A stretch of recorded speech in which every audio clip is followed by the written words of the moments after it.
Cara, imagina que você tá em casa, de boa, curtindo sua família, e de repente alguém liga pra você, alguém que trabalhou com você há muitos anos, e aí essa pessoa te liga e diz assim: véi, vamos tomar uma cervejinha, vamos curtir aqui, a gente nunca mais se encontrou. Você, Pô, bora, né? Nunca mais a gente se viu. E aí quando vocês se encontram naquela conversa gostosa, falando sobre algumas coisas, e de repente ele solta: olha, você lembra daquela merda que deu? Aquela merda que rolou e todo mundo ficou lascado depois? Então, depois de tanto tempo, a gente começou a investigar de novo e adivinha só, você é um dos suspeitos. Pois é mais ou menos o que acontece em Um Jantar Entre Espiões, mas antes da gente começar a conversar sobre esse filme, já sabe, né? Não esqueça de se inscrever e de ativar o sininho para não perder nenhum novo vídeo que eu postar por aqui.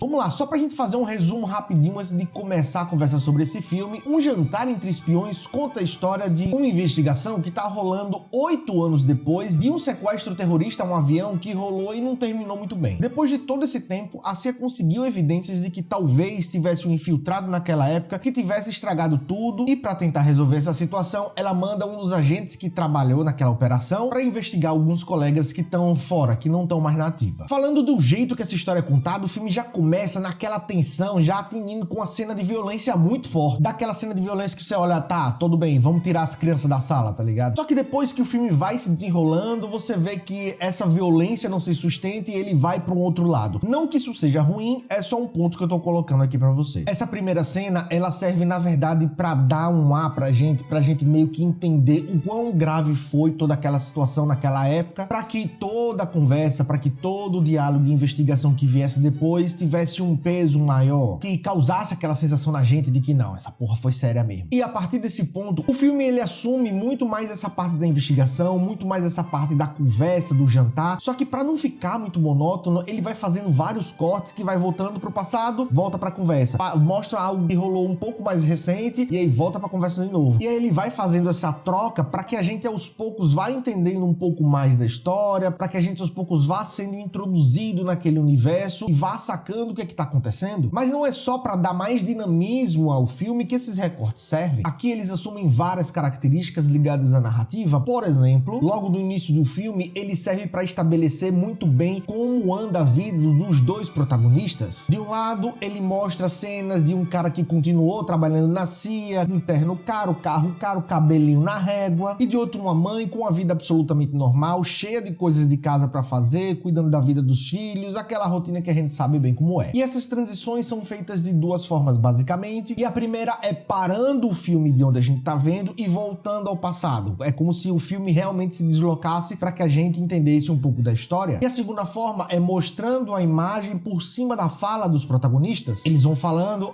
tinha um cara que trabalhava comigo desse jeito, desse outro jeito, e aí vai mostrando a imagem, entendeu? É como mais ou menos se fosse uma apresentação de personagens, como se fosse uma apresentação das situações que estavam rolando durante aquele período. A direção é do Janos Mads Petersen, e eu acho que o filme mais famoso que ele dirigiu foi aquele dos tenistas, o Borg vs Background. E do trabalho desse diretor, eu queria destacar nesse filme a fotografia, que é muito bonita. Aqui ele usa muito aquele enquadramento dos terços, tá ligado? Quando vem aquele jogo da velha, você vai tirar a câmera e a pessoa posiciona de um lado ou de outro as pessoas para mostrar você em um campo de visão e um ponto de fuga logo aqui atrás. Então ele usa muito isso, que é uma técnica simples, mas acaba ficando estilosa durante a composição das cenas. Aqui ele também usa muito plano fechado, muitas vezes em que os personagens estão conversando, a câmera foca no rosto, fazendo com que os atores precisem atuar muito só com as expressões faciais, que pra mim, além de ser um toque muito bom, é uma escolha muito bem acertada nesse tipo de filme, em que os pontos mais fortes são os diálogos, as minúcias nas conversas, às vezes até aquelas coisas que não são ditas, mas estão ali no subtexto. E o jeito que o Janos usa esses closes mais próximos também é muito bem feito. Não é só porque a câmera tá colada no meu rosto que ela precisa estar estática. Às vezes ele coloca a câmera um pouquinho mais embaixo, que dá uma imponência a mais para o ator, que mostra que ele tá na situação de controle. Outras vezes, quando uma revelação grande é feita, ele foca ainda mais, deixando só os olhos ou só a boca da pessoa, o que, além de dar mais dramaticidade pra cena, deixa a gente nervoso, a gente não sabe o que tá rolando ao redor, e faz com que naquele momento a gente fique mais imersivo ainda. E para fechar com chave de ouro essa parte, ele faz um trabalho muito bom de iluminação no rosto da galera, o jeito que a luz incide, que ela bate no rosto, ela faz um sombreado, faz um conjunto perfeito com o olhar e com o recorte da câmera do diretor. Para a construção do ambiente, ele usa paletas de cores diferentes, dá até para separar partes da história. A gente vê que no passado ele usa muita tonalidade azul, muitas cores mais frias, meio como para simular a frieza de uma memória que está distante, e afinal de contas já se passaram 8 anos. E na parte presente, principalmente quando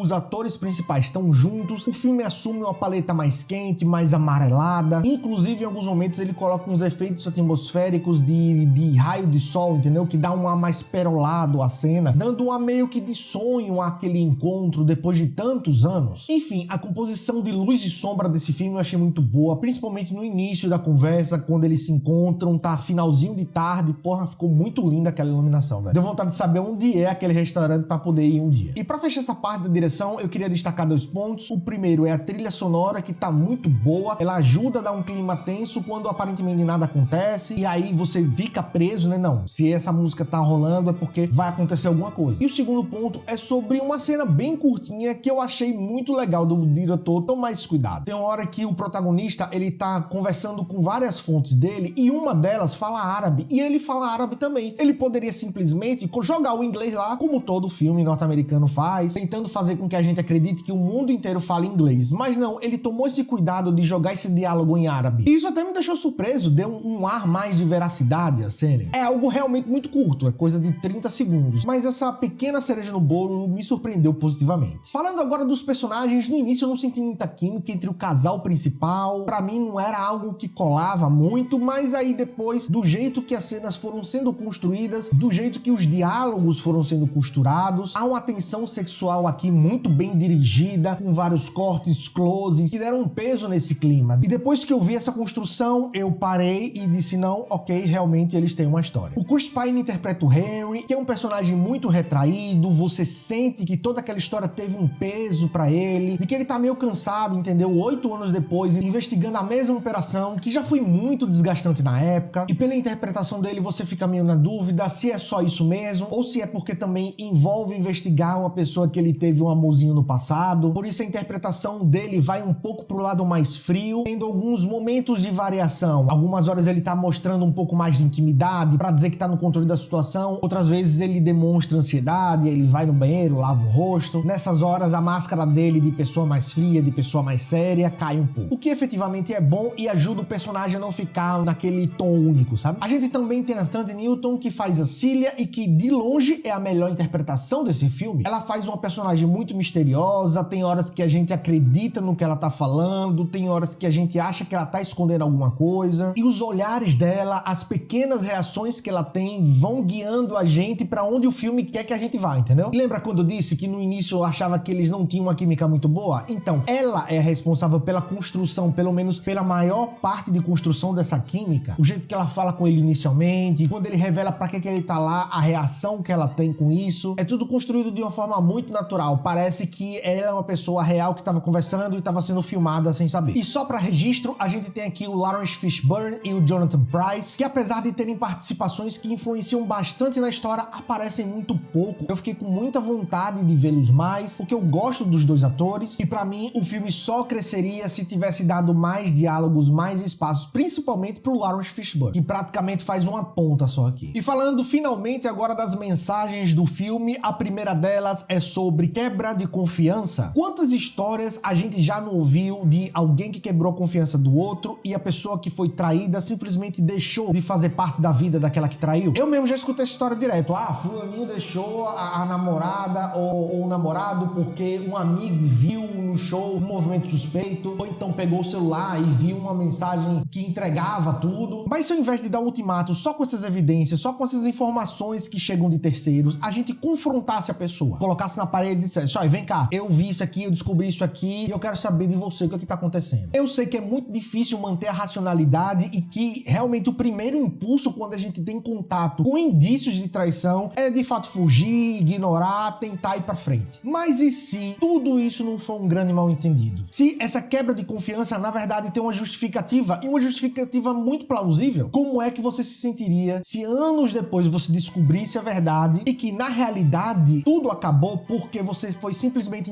intransigente e não quis escutar o outro lado? Será que você se perdoaria de nunca ter dado essa chance a você mesmo de descobrir tudo que aconteceu, colocar tudo em panos limpos? E essa mensagem já puxa para uma segunda, que é sobre seguir em frente. Quantas histórias você não já escutou de alguém que diz que virou a página, que esqueceu completamente aquela outra pessoa que marcou muito a vida dela? Principalmente quando a gente fala de relacionamentos que tem uma ruptura muito abrupta, que acaba de uma hora para outra. É um amigo que vai embora do nada, é um término de relacionamento que acaba sem uma conversa final, sem um consenso, sem fechar o ciclo. É até compreensível a gente querer mostrar força, dizer, não, bola pra frente, é página virada, minha vida agora vai ser outra, vai ser completamente nova. Mas será que só ignorar essa ferida e tentar viver como se ela não existisse, como se ela não tivesse ali lhe machucando, é algo realmente viável? É algo realmente sensato a se fazer? Realmente, tem vezes que a gente não tem mais chance de fechar o ciclo, ou porque já passou muito tempo, ou porque a pessoa que estava envolvida nessa história, ela já não tá mais próxima da gente. Mas em muitas dessas situações, há a possibilidade da gente fechar sim, a chave tá lá, basta que a gente gire, e a gente simplesmente não faz nada, porque a gente tem medo do confronto, porque a gente acha que vai se desgastar muito mais, ou simplesmente como se não fazer nada fosse uma espécie de criar a esperança de que um dia, magicamente, toda a situação pudesse voltar ao que era antes. Mas infelizmente, no mundo real não existe mágica. Ou a gente faz alguma coisa para tentar resolver, ou a gente tem que aprender a lidar com essa dor, com essa perda até o resto de nossas vidas. E finalmente vamos ao veredito, ver ou não ver, eis a questão. Olha, o filme é bem interessante, ele tem momentos de construção de clima muito bons, mas não é o melhor filme desse gênero que você pode assistir. Se você tá esperando ver um grande thriller investigativo, algo que vai fazer você pensar por 2 dias nele, em toda aquela história, não é esse tipo de filme. Esse é aquele tipo de filme que você vai sentar, você vai zapear, vai escolher ele e ele vai lhe surpreender porque você não tá esperando nada, sacou? Então a minha indicação dele vai para aquelas pessoas que estão querendo algo de forma despretensiosa, que estão querendo só ver um filmezinho de boa, com uma pipoquinha do lado, e para isso ele é muito competente e vale muito a pipoca. Mas me diz você o que achou, você gostou desse filme, achou que ele não teve nada demais, ou achou que ele é muito melhor do que eu descrevi aqui? Comenta aqui embaixo, eu quero muito saber sua opinião. A análise desse filme termina por aqui, mas vou deixar outras 2 para você assistir e continuar comigo falando sobre cinema. E se você gostou desse vídeo, não esqueça de curtir, é muito importante, me ajuda demais, além de se inscrever e ativar o sininho para não perder nenhum novo vídeo que eu postar por aqui. Eu vou indo nessa e eu espero que você tenha uma semana maravilhosa.